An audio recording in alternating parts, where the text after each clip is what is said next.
चलिए भारत के नए ग्लोबल इंडेक्स को समझते हैं, जिसे पश्चिमी रैंकिंग के जवाब में बनाया गया है। मौजूदा ग्लोबल रिपोर्ट्स पर अक्सर सवाल उठते हैं, क्योंकि उनके नतीजे कभी-कभी बड़े अजीब होते हैं। इसी के चलते भारत ने अपना खुद का इंडेक्स बनाने का फैसला किया, एक बिल्कुल अलग सवाल के साथ। और ये है जिम्मेदार राष्ट्र सूचकांक, जो पूछता है कि कोई देश असल में कितना जिम्मेदार है। रैंकिंग 3 बातों पर तय होती है: अपने लोगों, दुनिया और प्रकृति के प्रति जिम्मेदारी। टॉप पर है सिंगापुर, कई यूरोपियन देश भी ऊपर हैं और भारत की रैंक है 16। लेकिन अब बात करते हैं अमेरिका की, जो इस लिस्ट में बहुत नीचे 66वें नंबर पर है।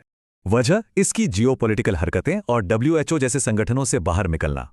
और देखें चीन की हालत तो और भी खराब है, वो 68 नंबर पर है। इसका कारण है साउथ चाइना सी में और अपनी सीमाओं पर उसका आक्रामक रवैया।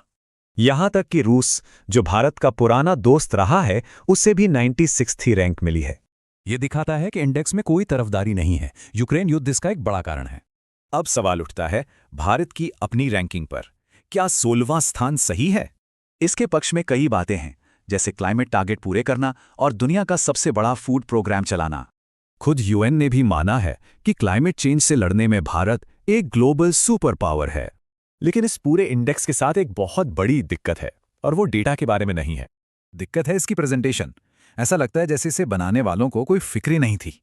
एक तरफ मॉडर्न ग्लोबल वेबसाइट्स हैं और दूसरी तरफ हमारे सरकारी पोर्टल्स, जो पुराने लगते हैं। इस वजह से ये इंडेक्स ऑनलाइन मिलता ही नहीं है और इससे देश की इमेज भी खराब होती है।